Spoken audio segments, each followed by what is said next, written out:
Hey everyone, and welcome to episode 230 of the Tick Bootcamp podcast. The title of today's interview is Foundation for Healing, an interview with Lauren Less. My name is Richard Johannesson. And I'm Matt Sabatello. Now, on this podcast, we try to find people who are at different stages in the healing journey because it is a stage-by-stage journey.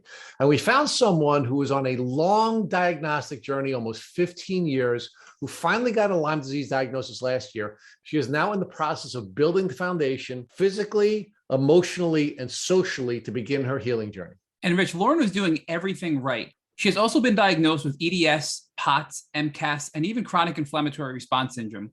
What I really enjoyed most about Lauren's podcast episode is her talking to us about the nervous system. She's found a tool that she can use to identify real data to determine the status of her nervous system and when and if she needs to take it easy and rest. Matt, the reason Lauren had to go out and get a tool that would give her data on how her nervous system was operating is because she lost touch with her body signals because she was gaslit by doctors during her journey, meaning she would go to doctors, and what doctors would tell her, because they couldn't come up with a diagnosis for her, was that she was fine. And because they told her she was fine, she had to learn how to essentially ignore her body signals, which has now been something that she has to become reacquainted with. And she's using a piece of technology to become reacquainted with her feelings. And that's a really powerful element of this podcast for people who are going to be listening. So, Matt, without further ado, I'm really excited to introduce Foundation for Healing with Lauren Less. Hey, Lauren Less, and welcome to the Tick Bootcamp podcast.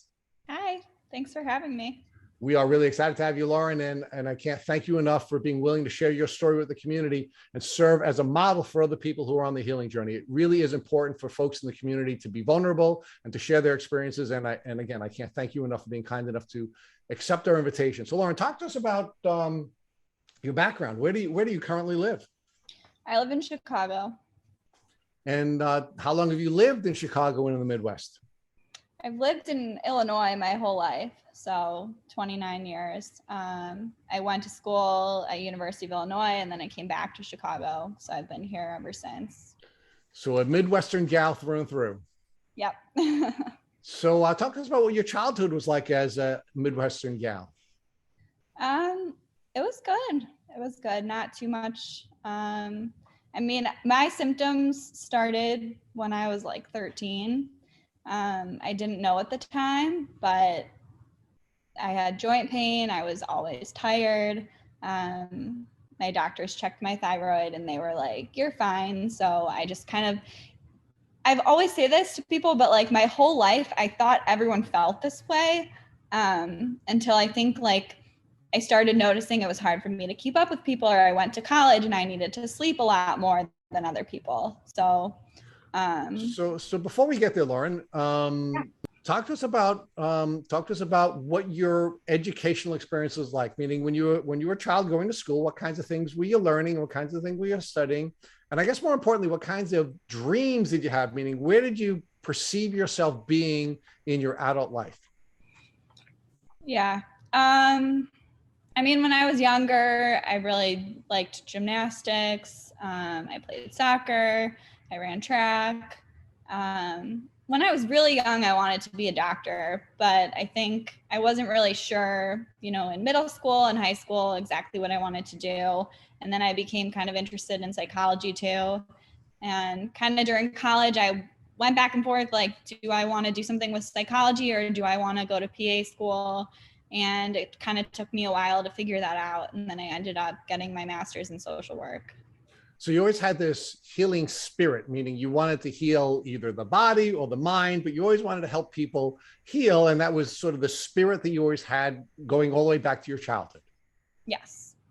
So talk to us about the kinds of classes that you were taking. Obviously, you were probably a science geek. So talk to us about what it was like as a Midwestern gal taking her science classes and her health classes. What kinds of things were you learning about keeping yourself safe and healthy?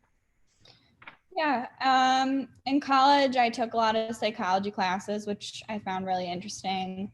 Honestly, I didn't love the science classes at the time, which is funny because now I'm so interested in the way the body works, and even nutrition is something that is really interesting to me now. So it kind of is coming full circle. I have a dream now to go back to school eventually, and maybe study nutrition or, something more related to that. So I think I kind of had to have this experience to maybe really figure out what I want to do. Or maybe you need to have this experience to find out what your real assets were and what God created you to do, right? Yeah. So, Lauren, talk to us about, as a Midwestern gal who was interested in healing and interested in taking these classes that you were taking in elementary school and high school and ultimately in college. What'd you know about ticks and tick diseases? Nothing. I mean, I grew up in the woods too, so I probably got more than one tick bite in my life. Well, we're going to talk about that in a minute, but let's talk about the types of things you did to keep yourself safe. Now, I'm assuming your family and your educational experience is one where you were taught how to keep yourself safe. For example, you were told to stay away from strangers and do things like that, right? Mm-hmm. Yeah. And what about as an athlete? Were you given any instructions on how to keep yourself safe and healthy as an athlete? Just to make sure I was resting, getting enough sleep, stretching, things like that. Right, because you wanted to make sure that you'd be performing at a high level and you wouldn't be getting hurt while you're engaging in any of the activity. So as an outdoorsy gal, did anybody give you any instructions about how you should take precautions to make sure that you wouldn't come in contact with ticks and how you would keep yourself safe and healthy if you did come in contact with the tick? No. Nothing. Nope. So now, Lauren, talk to us about what you knew about ticks, and I understand that you were bitten by a tick at least one time when you were about 13. So talk to us about that experience. Yeah, I didn't know much about it. I didn't even remember until a couple of years ago. I was like at camp in the woods. I saw it in my leg. I pulled it out myself. I didn't tell anyone. I don't know if I took it out correctly or all the way. And I kind of just didn't think anything of it because I didn't know it was a big deal. So how did you even know it was a tick that you were bitten by? I think I knew looking back, like at the time, I didn't really know what it was a tick, but I remember what it looks like. So later on, I was like, oh, that was a tick that I was bit by. And do you recall having been bitten by ticks any other times during your life other than that time when you were 13 years old? No, not that I can recall. Okay. So now it's my understanding, based on what you just shared with us, that your symptoms began when you were about 13 as well. So how long after the tick bite did you begin to suffer the symptoms of the fatigue and the other things that you were dealing with as a 13-year-old child? I feel like it was over the summer when I was going into 7th grade. And then like 7th grade is when I started like feeling really fuzzy, like what I know now is brain fog. And I just like was tired all the time. I started having more joint pain, which I just thought was from gymnastics. And then things just kind of got worse from there. So how were these early symptoms interfering with your life? Meaning, was it having an impact on your ability to perform at gymnastics practice and in competitions? Was it having an impact on your capacity to study in school? And was it having an impact on you socially? Yeah.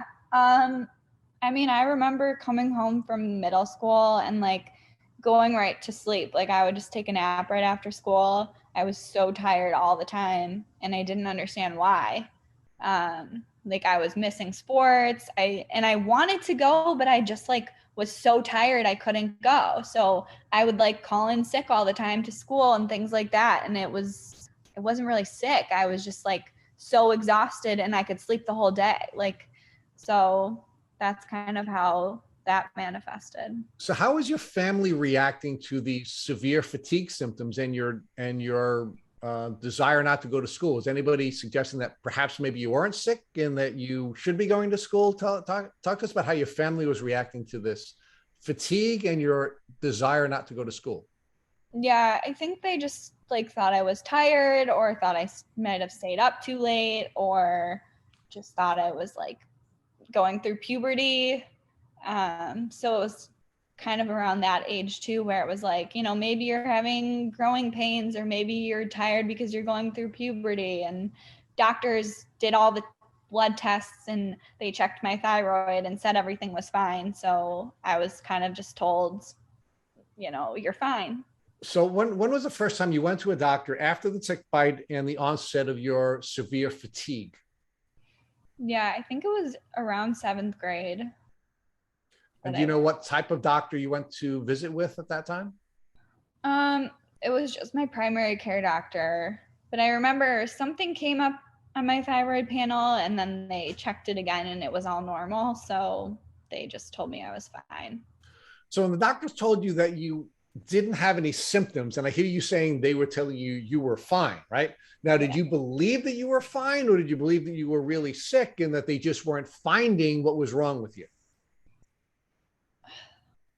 I think at the time I believed I was fine, and I just thought everyone felt that way. Like I trusted that they knew what they were doing at the time. And I guess like looking back, my gut feeling was always like something's wrong, or, you know, I shouldn't be this tired, or it shouldn't take me this much energy to do all these things. But I just kind of got to the point where I was like, maybe I'm more tired than the average person. So we sort of see gaslighting take people in one of two directions, right? In one direction, some people say, you know, maybe it's just really in my head and I'm not emotionally healthy. And because I'm not emotionally healthy, I'm feeling these symptoms that are not based in any illness or any physiological illness. And then we have the other piece of this, which is, hey, everybody sort of has this baseline level of not feeling well. And I just sort of like have this baseline feeling of feeling cruddy, and that's where the doctors are rather than a doctor saying to you, hey, I don't know what's wrong with you, and validating how you feel, they're invalidating it in one way or the other. And it sounds like you were one of the people who were invalidated into believing that there's sort of this baseline level of feeling poorly when you're going through puberty or you're going through those stages of your life. Is that where you are? Yeah, I think so. I think my symptoms were like explained by other things, or like my joint pain was from gymnastics or whatever it was. So it seemed like it made sense at the time. So talk to us about how your symptoms developed and how they were interfering with the pursuit of your life's goals.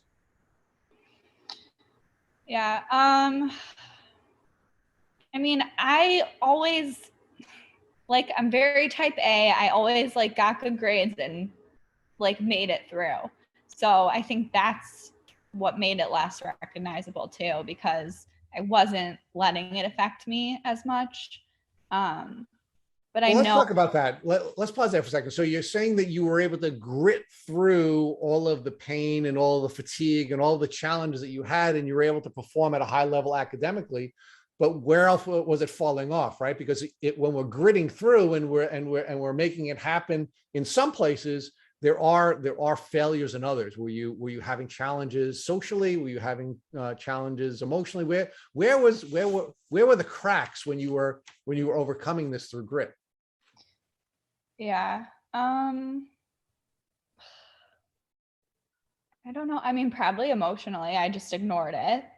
And then like, I mean, I would sleep a lot. My schedule in college was like, I could rest. I think it was like really when I got to the real world where I was like, okay, this is not normal. So I found ways around it, I guess. But yeah, I mean, it definitely impacted me socially. I was tired all the time, you know. It looking back, it did impact me in school because I had to, you know, work harder, and I had to, you know, sleep more, and I didn't like time management, I guess. What about from an identity standpoint, right? I mean, were there times when you thought you were letting people down, and did you sort of have this identity of a sick person, or were you just sort of gritting through it and not really thinking about it from the standpoint of, you know, who you are? I don't think I had an identity of a sick person. I think I just thought it was normal, I guess. I thought I was just more tired. I thought I just needed more sleep than the average person to function. So how many doctors did you see in this window of time between you were 13, you got bitten by a tick, and before you went to college? I want to talk about college separately. Um, Things didn't progress very much during that time. There was like senior year of high school, I started having like some GI symptoms. And so I saw one doctor and they were like, okay, you're fine. So the symptoms ended up going away. I think maybe like the stress of applying to college and figuring out like where I was going to go maybe exacerbated everything. But after that, it got back to like the baseline of, not great, but normal for me. So now you go to college, right? You have this vision that you're going to be in the healing arts. You're either going to be a doctor or you're going to be a therapist of some sort. So talk to us about how that desire was developed and how you chose your college to ultimately develop those skills. Yeah. I mean, I've always had this like desire to help people in some way. So I think that's kind of where that came from. And I've been interested in psychology for a while. So those were mainly the classes that I took in college.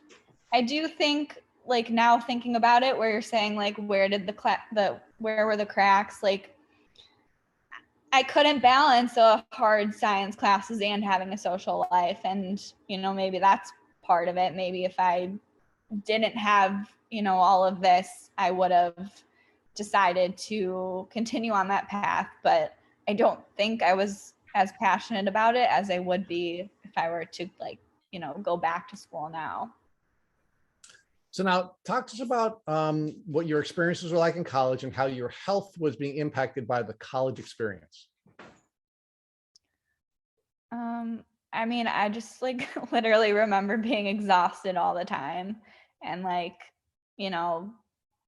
I stayed up late. I mean, I was explaining it. I was explaining like, okay, I'm drinking. Okay, I'm staying up late. This is normal. So again, I kind of was like, okay, this is normal, even though I would sleep way later than my friends or, whatever it was. So now I understand when you were about 18, you had an experience where you were diagnosed with mono. So talk to us about that. How did you get diagnosed with mono and how did that impact your healing journey? Yeah. So when I was 18, I did get mono, and looking back, like I know that was an issue now, but at the time I was like, okay, yeah, and I think that did kind of exacerbate the fatigue at that time. And then the GI issues came, but I kind of just got back to my baseline after that. So Lauren, you saw a number of different doctors between your tick bite when you were 13 and now this mono diagnosis when you're 18. At any point when you're on this health journey, did any doctor who kept saying you have symptoms, we're testing you, you're fine, did any of them ever say, perhaps you might be suffering from a tick disease? Did that ever come up? Or did anyone in your family who was bringing you to doctors do any research to suggest that perhaps you were dealing with Lyme? No. So now let's talk about your fast forwarding through your college experience. When you're about 21, you began to have other challenges and you ultimately suffered a concussion. So talk to us about how your neurological symptoms were developing and how you ultimately came to suffer the concussion. Yeah, so the concussion kind of set off the neurological symptoms. Yeah, when I was 21, I got a concussion, which I think was kind of the point where I realized like something else was going on, because my doctor was like, okay, yeah, you should be fine in like a year. And I wasn't. So the symptoms continued and they continued to get worse. And then I started having, worse GI symptoms. And then I was developing food allergies and I was dizzy and I had headaches all the time. And my joint pain was worse. And I had like terrible brain fog. I like couldn't focus in class. So just a lot of different things. So Lauren, one of the things that Matt and I are constantly looking for are patterns. And one of the surprising patterns that we've seen is that many people with Lyme disease suffer concussions during their journey. So talk to us about how you suffered your concussion and whether or not you believe that neurological impairment that you had been suffering from the Lyme disease for all these years played a role in you being vulnerable to the concussion? Yeah, absolutely. I mean, it makes a lot of sense.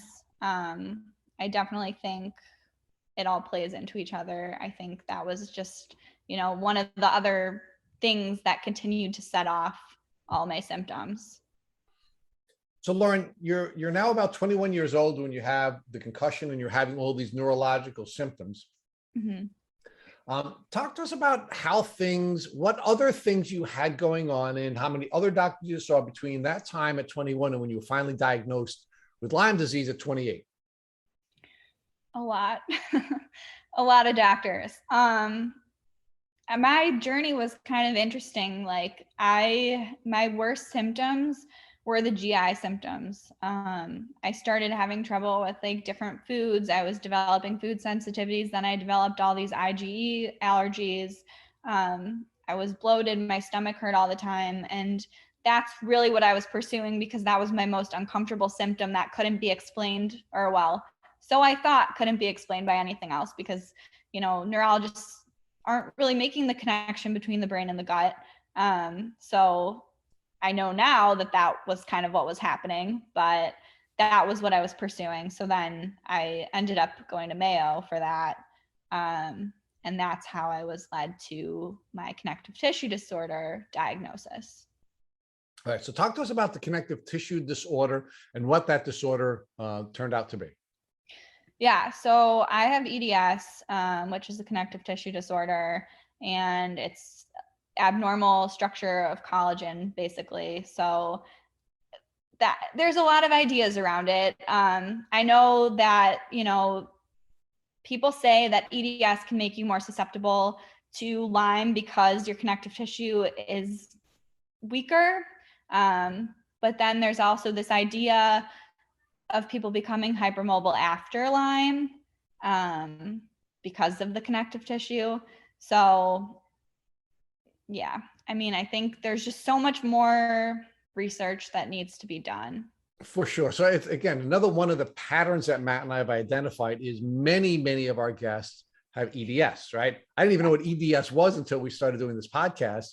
And it was shocking to me that there is a connection between the two. And when we discovered that EDS is a genetically based disorder, that we have certainly been focusing on the vulnerabilities that come along with EDS and how it may make you more susceptible, or it may cause immune disruption that makes you more susceptible to becoming chronically ill, not just acutely ill, but chronically ill. But you're again showing a lot of these very traditional patterns that we keep seeing when we interview folks. So were you diagnosed with anything else on this journey? Right, you're on this journey. You're like, I guess 15 years into your journey before you get diagnosed. What other kinds of diagnoses did you receive? Yeah, after that, I was diagnosed with POTS. I have like a clinical mast cell activation syndrome diagnosis.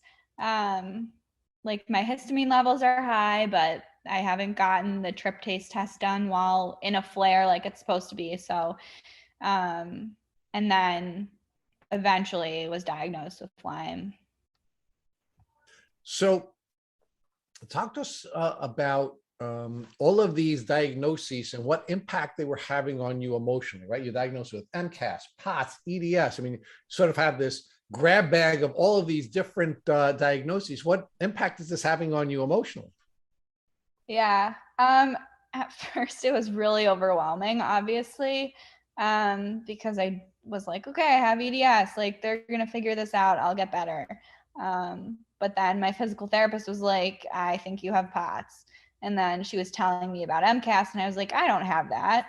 And then I did. So I think, it's very overwhelming at first until you kind of realize like how much they're all intertwined and how much they all go together. And that sometimes you can't pick apart, like, are my GI symptoms that I'm having now, are they from POTS? Are they from MCAS? Are they from mold? Are they from, like, what are they from? I don't even know right now. So they're all so intertwined that it's, I don't look at it as like a bunch of diagnoses anymore because it's all just like there's not really a way to pull a lot of them apart. Well, but there's a thread now, right? You finally got the thread when you got your Lyme disease diagnosis, and that ties everything together, right? Because we see the same patterns of diagnoses for people who are suffering from Lyme disease. So, how'd you get your Lyme diagnosis? And we'll talk about how you felt after you got the diagnosis. But how'd you get the Lyme diagnosis? So, I got the Lyme diagnosis because I was exposed to like toxic black mold.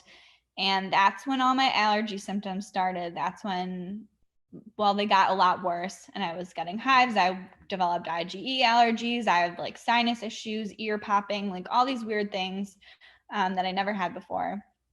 And so I told my doctor about it. He sent me to a specialist. The specialist tested me for mold allergies. And he was like, no, you're fine. You're not allergic to mold. Like, don't worry about it. So I still was like, no, like this, I know that this did something to my body. Like I did not feel this way before.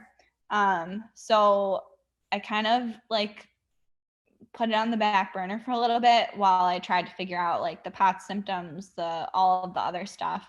And then eventually I was ready and I found a doctor who specializes in Lyme. And then I kind of was able to tie it all together at that point. So Lauren, it's blown my mind the fact that you had classic Lyme symptoms. It took you a total of, I think, almost 15 years to get a Lyme diagnosis. I mean, you had EDS, POTS, MCAS, SIRS, which is the chronic inflammatory response syndrome. Yeah. I mean, and we've had countless guests have these things as well with Lyme disease, and nobody really thought Lyme throughout this 15-year window. Well, I was diagnosed with SIRS at the same time that I was diagnosed with Lyme. And with your mold exposure as well, did anybody suggest that maybe you're immunocompromised and that's why you were responding to the mold the way you were? Because, you know, some people can be exposed to mold and not really react to it at all if they're healthy enough and their immune system is able to manage it properly. Nope. No.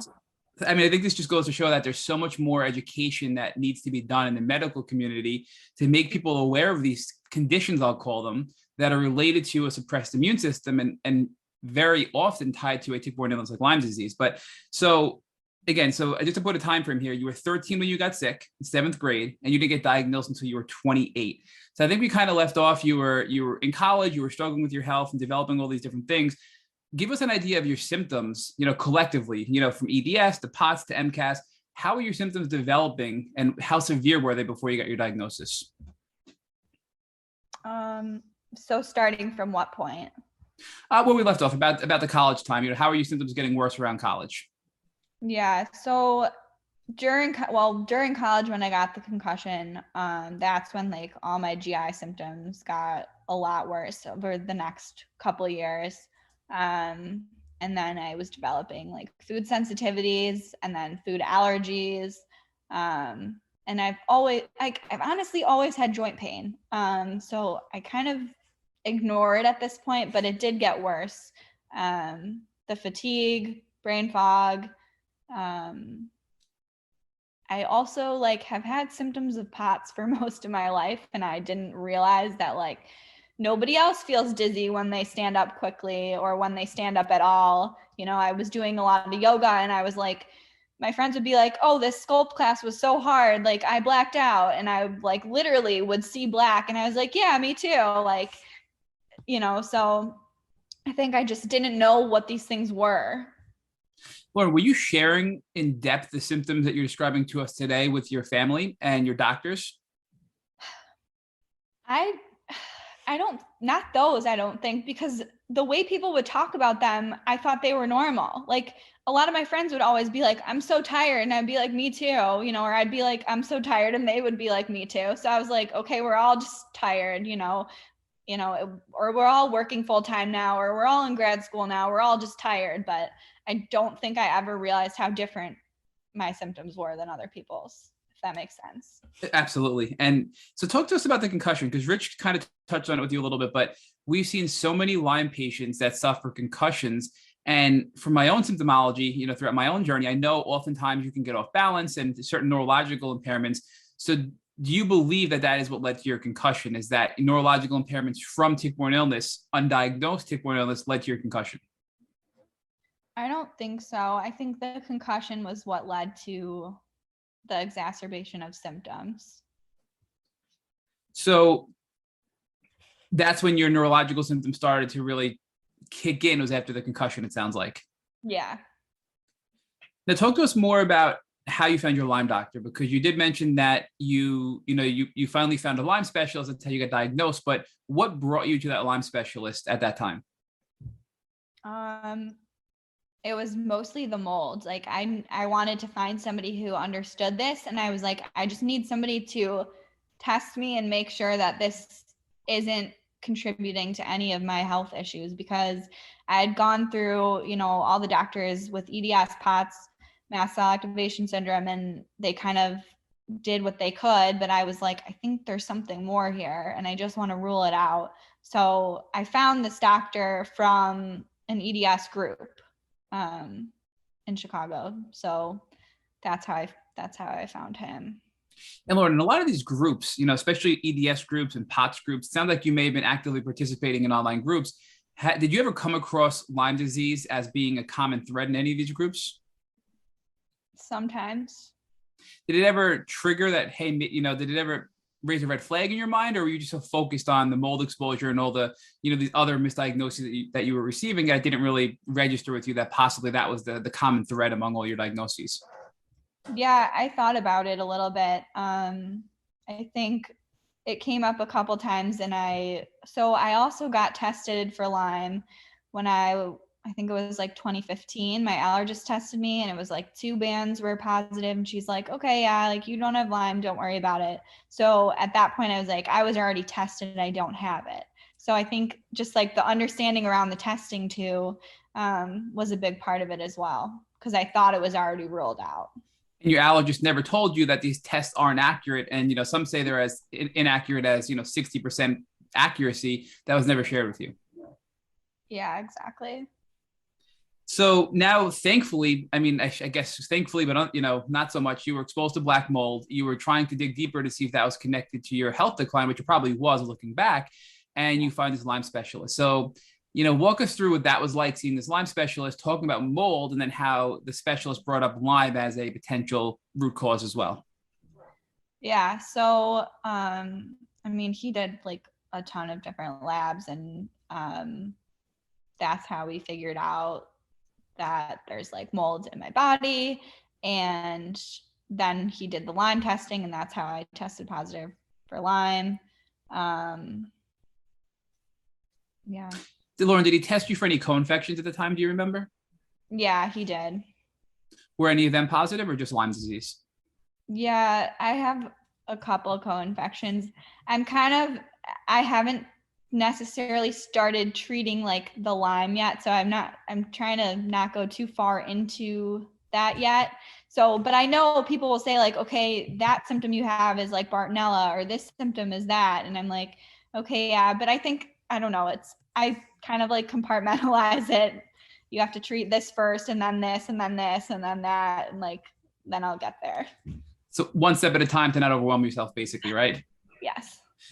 So now you know that you have mold toxicity, and your body's fighting off mold, and now you know you have Lyme disease, and you're with this. What type of doctor was this? You said, I think it was an allergist? That I saw in 2015. The one that diagnosed you with Lyme, that was the mold doctor. Yeah, he's my primary care doctor. So I'm curious, because many people have different approaches to start treating Lyme. What was his approach to treat you? Was it right away, we're going to start to give you some treatment to kill off the pathogens or the Lyme bacteria, or was he more preparing your body and getting your body ready for treatment at that point? More preparing my body and getting my body ready for treatment. And walk us through what that discussion was like when he met with you and said, you have Lyme disease and mold toxicity. We're going to start to treat you. What kind of message did he give you? Did he tell you this was going to be a long journey? Did he say that this is going to be something we can knock out in a few months? Because sometimes we have people on the podcast and they have these false beliefs that they're going to get better in 6 weeks, right? What was your expectation after getting your diagnosis? No, he told me that it was going to be slow and like a longer process. And that, different things work for different people. One treatment doesn't work for everyone. So I think, by that point I kind of knew like this was going to be a long journey. Like anything I did for POTS or mast cell activation syndrome or EDS, like those were all slow things too. Like I would get, a little bit better. So I already knew like whatever I had was not going to be like gone with a pill. So. Lauren, did this doctor, your now primary care physician who diagnosed you, connected dots with everything else? And does he believe that your POTS is connected to your Lyme and your MCAS is connected to your Lyme and your SIRS at that point was connected to Lyme? Does he think that they're all related? Yeah, definitely. So based on that, what was the first takeaway? What was your first thing he wanted you to do to start addressing chronic Lyme disease and mold toxicity? Yeah. First, I think the first thing I started taking was glutathione. I've taken so many different supplements. It's hard for me to remember exactly what I started off with. But also infrared sauna was one thing that I was doing, Epsom baths, which I had already been doing anyways. Just kind of trying to get my body stabilized. So that I could start doing like binders and things like that. So it really sounds like you were preparing your body and opening up your drainage pathways through infrared saunas and detox baths and even using binders to get your body ready, right? So, and glutathione as well, which is a master antioxidant and detoxer.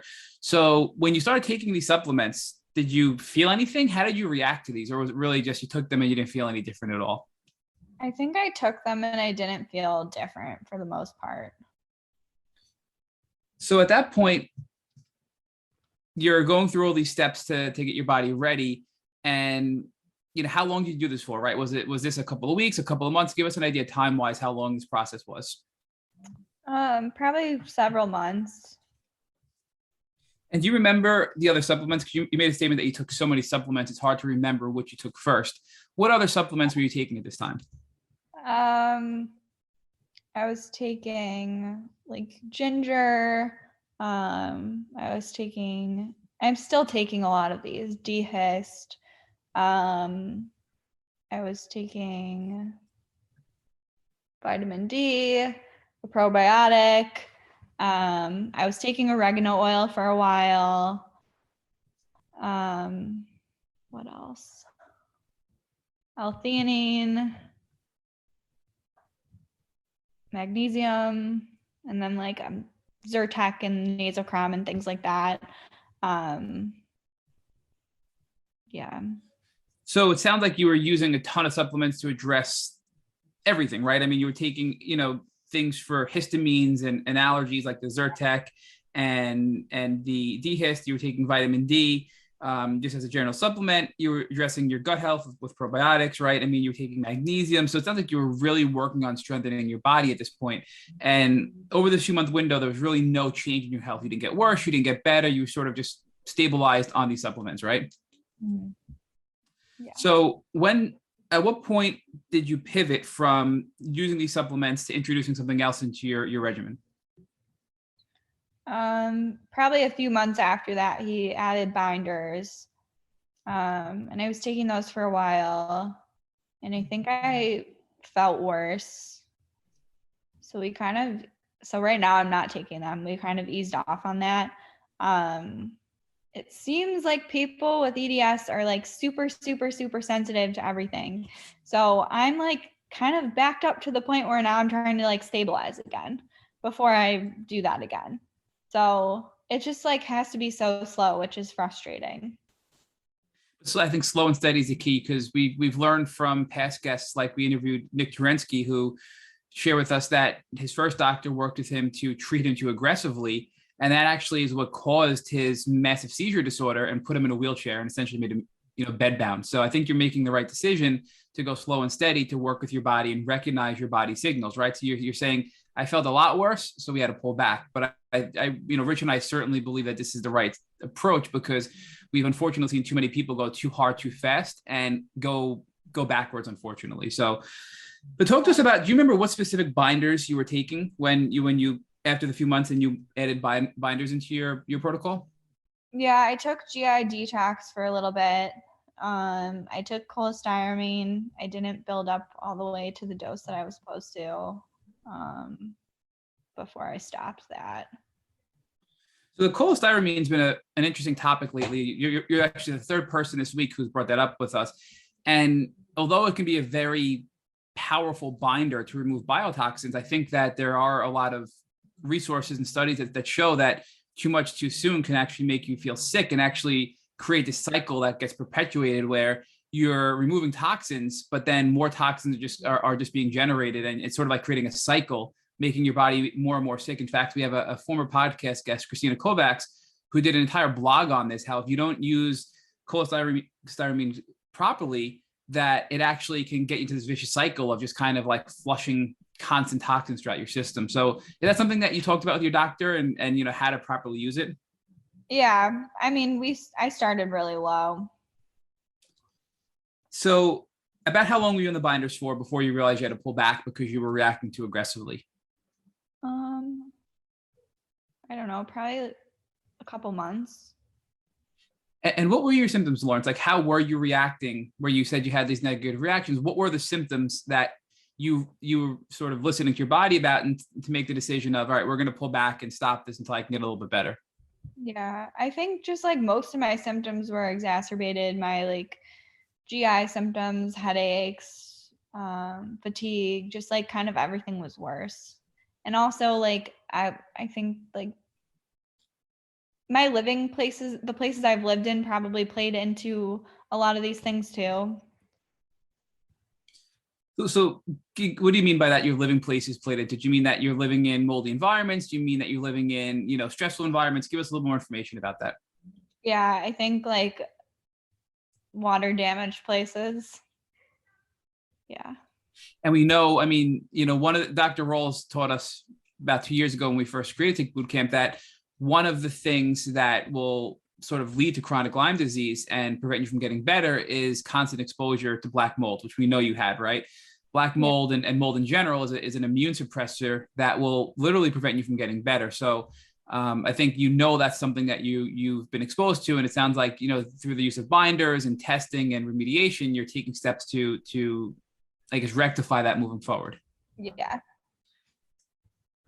So now you made a comment earlier that I just want to go back to something you had said, right? That neurologists aren't making the connection between the brain and the gut. And I think it's a really powerful comment because Rich and I didn't appreciate that either at first until we started to learn the role the gut played in immune health and also your neurological ability. So can you give us a little more detail about what you meant by that?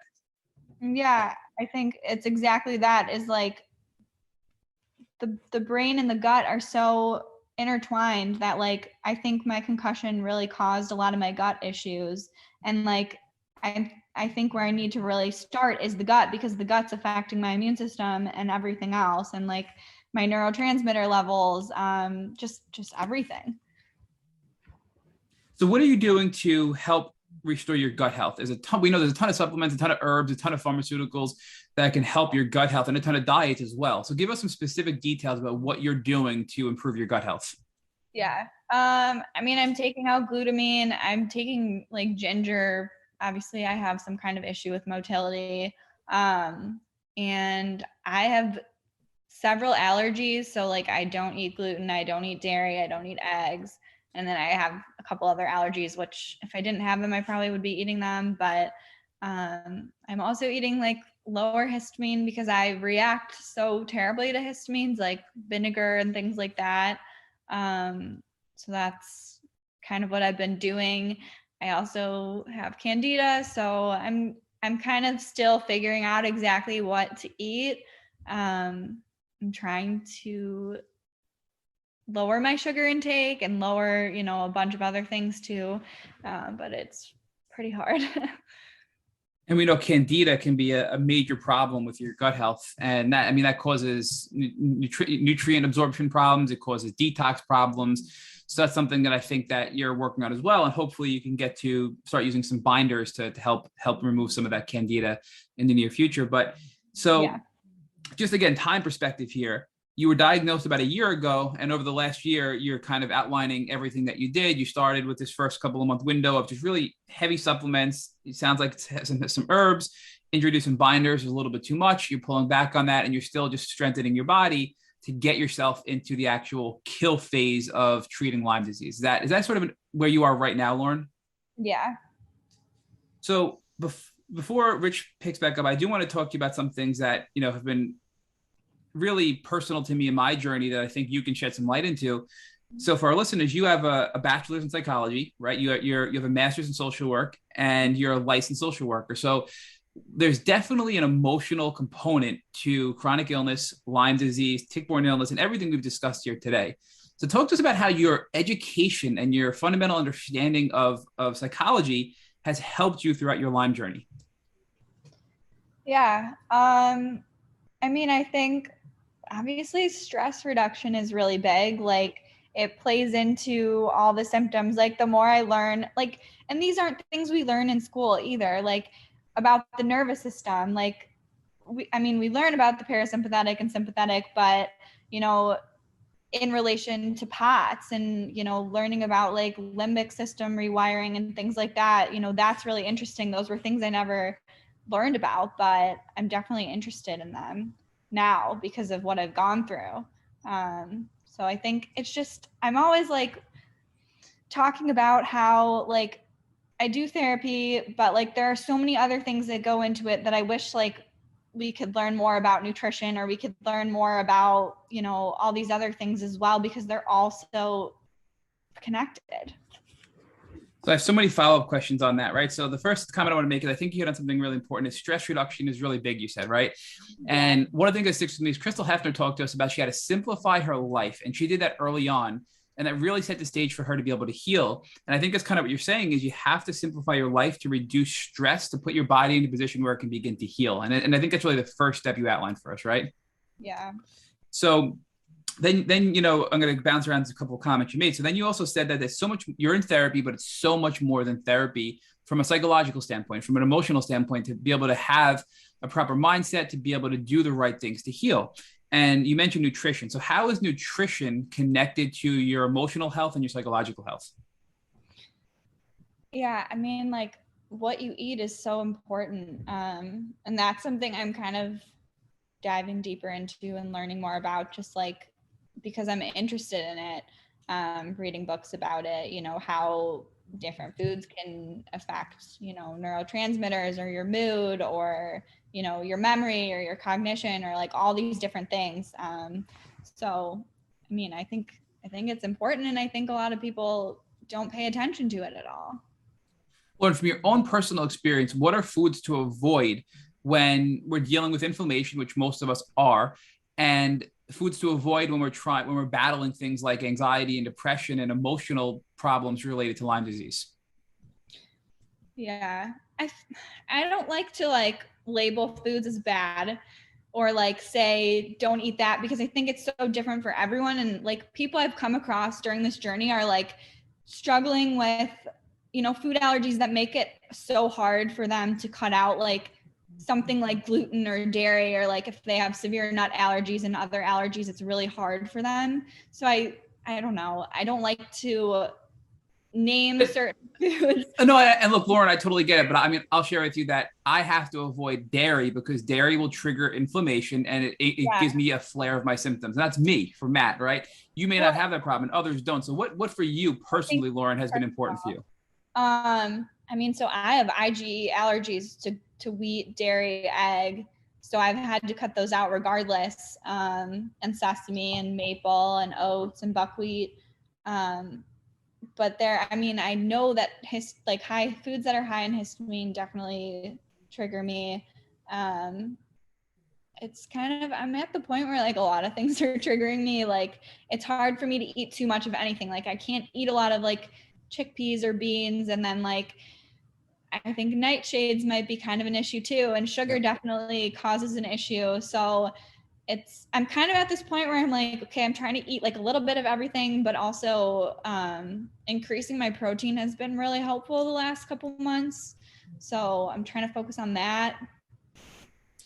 But I think That's really important, right? With the protein. And that's something we learned, through doing this podcast, especially with EDS, is Yeah. Lyme loves to eat the collagen and we need to sort of replenish that through eating protein. And a high protein diet seems to help people with Lyme disease. So what are your thoughts on the connection between EDS and a high protein based diet? Yeah, that's something I recently learned was important. So I'm actually also seeing a nutritionist that specializes in EDS, POTS, MCAS. So that's the first thing she told me to do, was try to increase my protein to, a higher amount that I was eating. And once I started paying attention to it, I was like, I'm not eating any protein. So I thought I was, but I was not eating anywhere nearly enough. So I think that's helped a little bit with energy levels. So give us an idea, how many grams of protein are you consuming a day for you personally, for Lauren? What is a good amount as far as a quota for protein for you? Yeah, I'm trying to get up to 90. Like I'm getting 90 grams. I'm getting to like 70, but I'm trying to get there. So beyond, obviously, and I think you gave us another really important tip, is in moderation. If you eat too many chickpeas, you're going to react, right? And I have that same experience where certain foods in moderation are okay. If I have too much of a certain food, I flare. And I think that's a really important note that we need to make individually and see what we can do and can't do.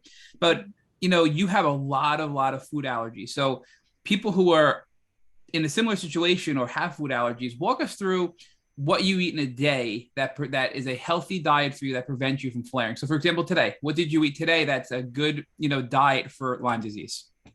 Yeah. Today's probably not the best example, but like maybe yesterday. What I eat on a normal basis, I make a smoothie in the morning with like fruits that I can tolerate. So like blueberry, mango, cherry, and then I'll do like some kind of protein powder that I can tolerate.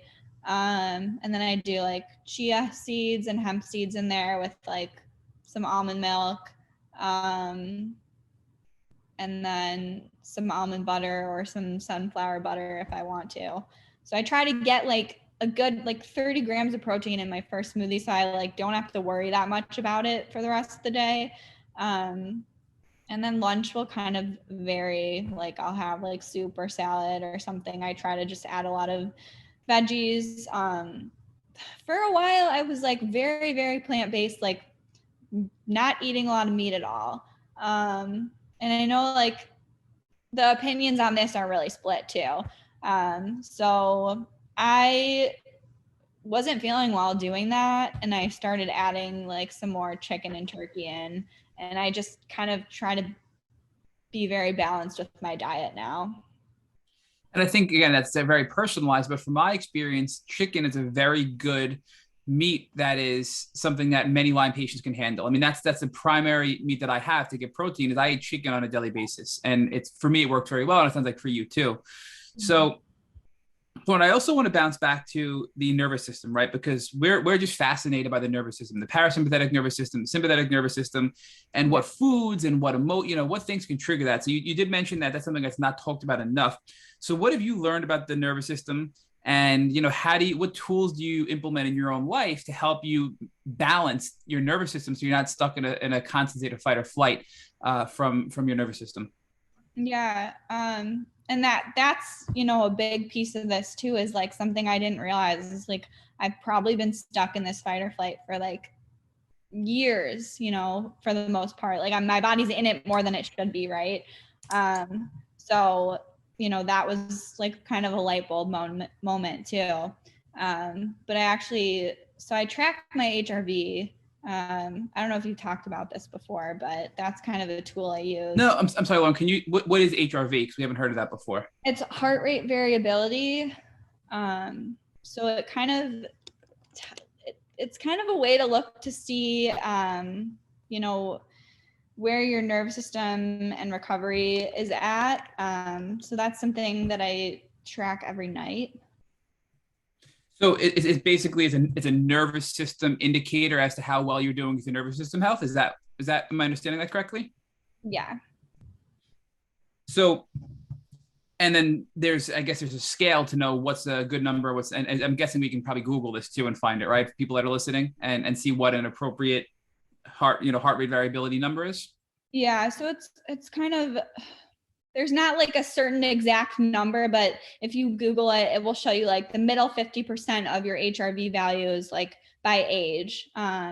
So it decreases as you get older. So, but then I got an Oura ring and I've been tracking my sleep with that. And so I noticed like my HRV is much lower than, you know, the normal range. And like, I'll see people, you know, around my age post what theirs is.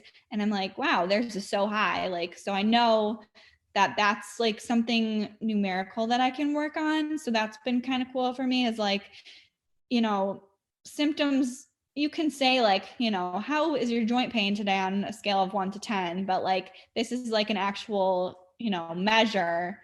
So I think that's helpful for me. Does that make sense? No, for sure. And I'm just trying to put together the dots because I think I want to try it myself. So it's heart rate variability. And the way you track that is, I think you said you use an Oura ring when you sleep to track your sleep, but it also tracks your heart rate variability.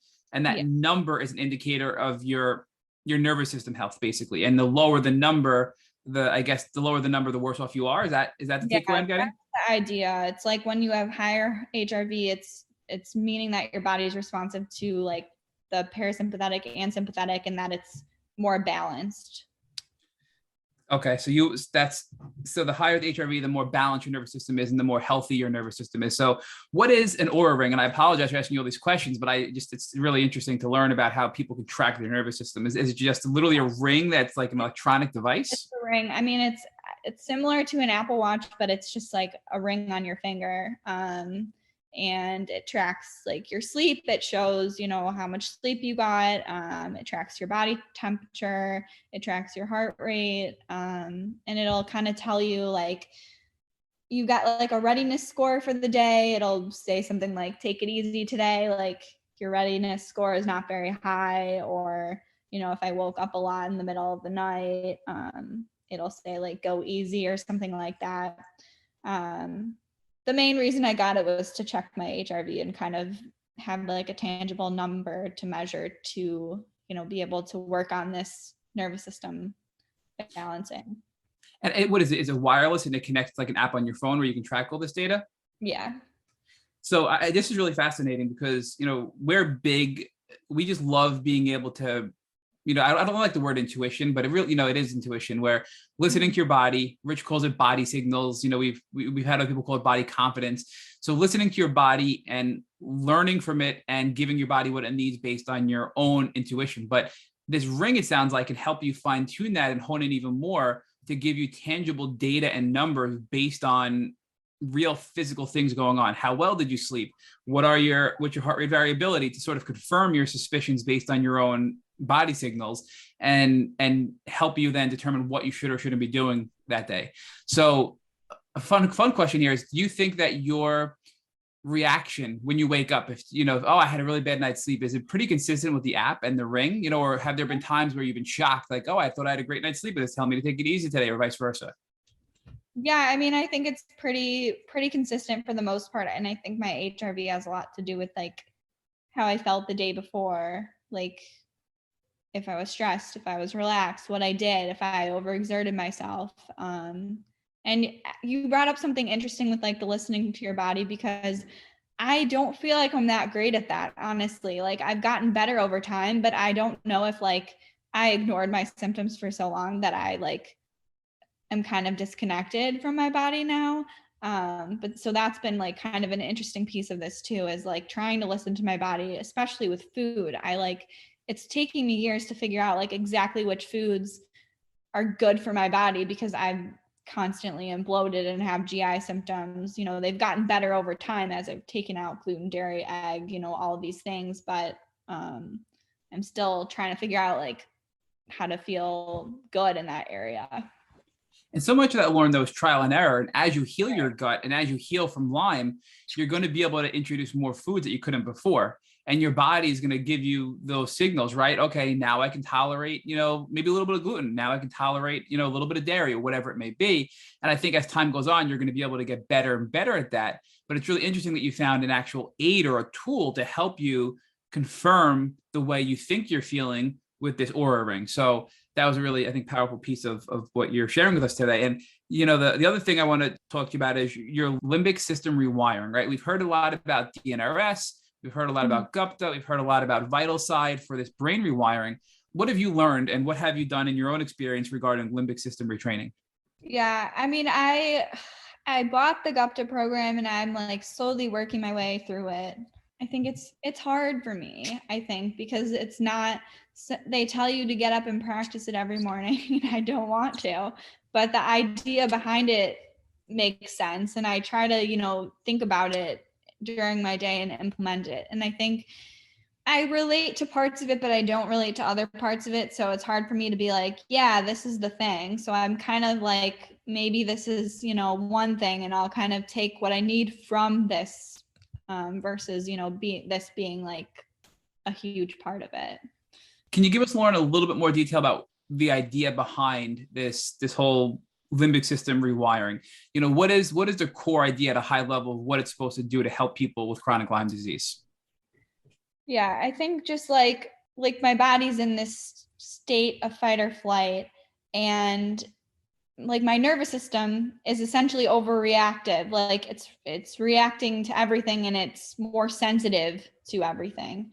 So kind of just calming it down is the idea, to kind of, rewire the brain and make new pathways essentially. But it's hard for me because some of the ideas I don't relate to. Like they talk a lot about like thinking about your symptoms a lot, and I get in times where I do that, but I don't feel like I do that on a daily basis. I think I try to do too much and I kind of ignore my symptoms. That's the kind of person I am. So some parts I relate to and some parts I don't. And I know what I do isn't helpful either. So that's why I'm trying to tell myself more often, like, you need to take a step back. Like you can take a nap in the middle of the day if you need to. It's okay. Like that's kind of where I'm implementing those things. Before Rich picks back up, is there anything else? I mean, you talked about a lot you've done in this last year to help, get your body ready and treat both emotionally, physically, all aspects, full body treatment. Is there anything else that you've done that we've missed that you want to share with us? I mean, I did touch on like the sauna, but I think that's been really helpful. Just, obviously to prepare my body, but also like it helps me with joint pain, and things like that. And I mean, sometimes I do like castor oil packs, dry brushing, like things like that for lymphatic drainage. I used to do a long time ago, it's like have you heard of a power plate? Is that the vibrating plate? Like where it's a lymph mover where it like literally shakes your whole body? Mm-hmm. Yeah. So when I would go to a gym, I used to do that before I even knew I had Lyme, but that's something I'm wanting to implement more. I have like a trampoline, but it's kind of hard on my knees to do that too. So yeah, I'm trying to think of what else I've done. I think like getting like air filters has been really helpful for me just in my living environment. And then too, like, I mean, I know you found me on Instagram. Like, I think just finding like people who understand is important. So Lauren, I think it's really interesting from the standpoint of now focusing on your transformation, how you seem to have come full circle, right? You've always wanted to be in the healing arts, and you had this sort of draw to become a medical doctor and this draw to become a mental health professional. You were put in a position where you sort of had to make a false choice, or so that you thought you had to, where a medical doctor would be one path, and somebody who works in the mental health field or the working on the emotions is a separate path. But now what you're finding is actually it's one path, right? That your diet is going to have an impact on your emotions, and your emotions are going to have an impact on your physical healing, and it's really all tied together in this false dichotomy that our educational system had you buy into, has all sort of fallen to the side, and you're now studying nutrition despite being a mental health professional, and you're studying the gut and the impact on the brain. So talk to us about how that has been transformational for you in your journey. Yeah, nutrition or studying them. All of it together, because it's really one thing, right? It's really, you're going through this process of now preparing yourself to heal, right? And one of the steps that you're taking in order to be able to heal is that you're getting your body ready to heal. Another one of the steps that you're taking is you're getting yourself, your nervous system ready to heal. Another step you're taking is you're getting yourself emotionally ready to heal, right? So you're doing all of this together despite being on a physiological journey, or so one would think, if we had this kind of breakdown of paths between the physical healing and the emotional healing. But you always knew in your gut from a very young age that healing was healing, and that there shouldn't have been separate paths. But you decided to go on the path of becoming a psychology major because that was a separate path than being a medical doctor. Yeah. I mean, that's a good point. I mean, they separate it, but now I'm like, I wish I could, go back to school and be a dietitian and a nutritionist and a doctor, and, all these other things, and just learn them all, because like, to really help someone, they need all of them. But, I don't know. It's frustrating. Well, but Lauren, look, you were also victimized by this segmentation, right? Because you went to a primary care physician, then you went to, so you had all of these little segmented doctors that you went to, and they'd give you a diagnosis of POTS, or they'd give you a diagnosis of EDS, or they'd give you a diagnosis of MCAS, because you were going to all these different people who were segmenting it. They couldn't get you to a diagnosis, right? So part of what was happening on your journey is that you were put in a position where you were making a choice between one type of healing versus another. Also, what was happening on your journey is that you were being victimized by this segmentation or the specialization in the medical field. But another really interesting part of this is that doctors were gaslighting you, right? They were telling you you were okay. From when you were 13 years old, you had classic Lyme disease symptoms. You'd go to a doctor, you try to get help, and the doctor would tell you you're okay. So you thought, okay, I'm okay. And then you'd go to another doctor, and the doctor would say, you're okay. Rather than the doctor saying, I don't know what's wrong with you, but there is something wrong with you, and we should continue on this path, they were telling you, okay. And now look at what that's done to you from an emotional standpoint, because one of the things you just shared with Matt is you've lost the ability to read your body signals, because you had to do that in order to believe that there was nothing wrong with you for decades while you were sick. That's definitely true. So ultimately what happened was look, we all fall into a place where we have this emotional home, and we rely on a certain type of emotions, and this place where we rely on certain types of thoughts and certain types of feelings, right? And what was happening as a result of you being gaslit is that you lost touch with your body. But you're now again, as part of this journey, which I think is a really beautiful part of your story, is you're now finding tools like the Aura Ring, which is helping you to measure this. And then you could then learn to revisit an understanding of your feelings that had been stolen from you by all these people who were gaslighting you. Yeah. So talk to us about what the future is for you, and how when you finally get on the other side of this, how you're going to be taking these lessons both in your clinical practice as a psychologist, and perhaps educationally, how you're now going to sort of build out a better set of skills so that you can help people in a way that you aren't able to be helped by the doctors and the other mental health professionals that you were working with. Yeah, I mean, I think like I kind of do that on my Instagram page. Like I mainly focus on recipes, but that's kind of something that's helped me a lot. And I think has helped others, just like there's so many pieces to it, right? Like there's the food allergy part, or the food intolerance part, or like special diets. So that's kind of like, in a way, how I feel like I'm helping people now with that page. But then I guess there's like so much more that people don't see, like all the conversations and all the people I've connected with who will message me and be like, how did you get diagnosed with this? Or like, what are you doing for this? Or, how do you find a doctor for this? So it's just kind of cool to have people come to me and ask me, how I got to where I am.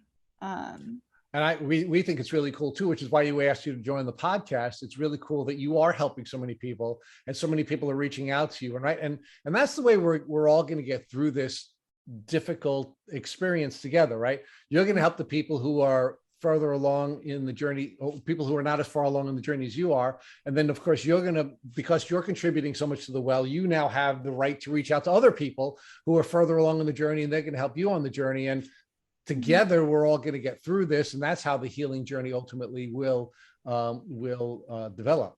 And again, we can't thank you enough for all that you're contributing, not only by coming onto this podcast, by contributing so much to Instagram and being willing to share your experiences and your expertise with so many different people. So Lauren, let me ask you one last question while we're on this helping theme.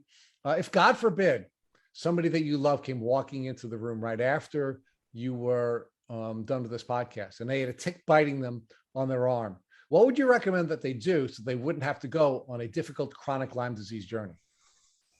The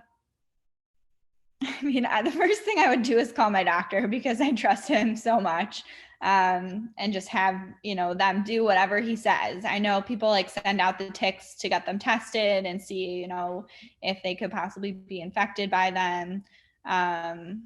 So yeah, that's what I would do. All right, Lauren Les, we can't thank you enough for sharing your beautiful journey on the Tick Bootcamp podcast. And we look forward to staying in touch with you and learning more and more about your healing journey. Yeah, thanks for having me.